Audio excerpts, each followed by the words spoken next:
പാടുമോ എന്ന് എനിക്ക് വലിയ സന്തോഷമായി ഇങ്ങനൊരു പാട്ട് പാടാൻ പറഞ്ഞപ്പോൾ. പക്ഷേ ആ കൊടപ്പനക്കൽ റോഡിൽ നിന്ന് പ്രിയപ്പെട്ട ശിഹാബിതങ്ങളുടെ പാദസ്പർശമേറ്റ പൂക്കോയ തങ്ങളുടെ പാദസ്പർശമേറ്റ അവരുടെ ശ്വാസോച്ഛ്വാസം പതിഞ്ഞ ആ വീട്ടിൽ എങ്ങനെയാണ് ഒരു പാട്ട് പാടുക എന്ന് എന്റെ മനസ്സ് മന്ത്രിച്ചു. എന്റെ കണ്ണ് അറിയാതെ പറഞ്ഞുപോയി. പക്ഷെ ഞാൻ ആ പാട്ട് പാടി. വാഴക്കാട്ട് പ്രിയപ്പെട്ടവർക്ക് ഒരിക്കൽ കൂടി ഞാൻ ആ പാട്ട് ആലപിക്കുകയാണ്. ഒരു സ്നേഹ സന്തോഷത്തിന്റെ വേദിയായതുകൊണ്ട് ആ പ്രിയപ്പെട്ട ശിഹാബിതങ്ങളുടെ പാട്ട് ഒന്നുകൂടി ഞാൻ എല്ലാവർക്കും വേണ്ടി ഒരിക്കൽ കൂടി ആലപിക്കുകയാണ്. പാടിക്കോട്ടെ, ഒന്ന് പാടിക്കോട്ടെ.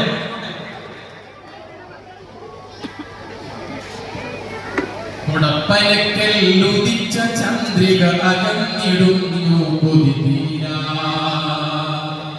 ഉദിച്ചുയർന്നത് റബ്ബിൻ സവിധം കരുത്തു കാട്ടും പ്രകാശമായി.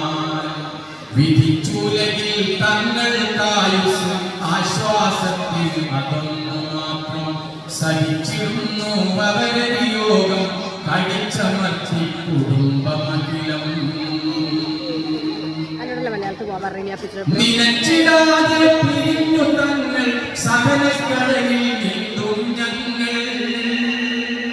വിധിക്കു പിന്നിൽ റബ്ബിൻ കൽപ്പന തടുക്കുവാൻ പഴുതില്ല മണ്ണിൽ. മരണം മർത്തിന് ജനനം പോലെ വിധിച്ചു ഫർളായി സാലിക്കായോ. മറക്കുമില്ല നാളെ ഖിയാമത്തോളം മർത്യർ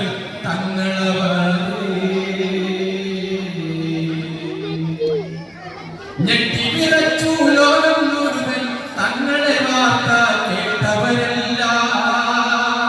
ഞെട്ടറ്റിയിടും പൂക്കോയ തങ്ങളെ കുലമിൽ നിന്നും മറ്റൊരു താരം. ആ മുഖമൊന്ന് കണ്ടിടുവാനായി കൊടപ്പനക്കൽ ജനമൊന്നൊഴുകി. ആ സ്വരമുത്തുകൾ പൊഴിച്ച മുറ്റം കണ്ണീരാലെ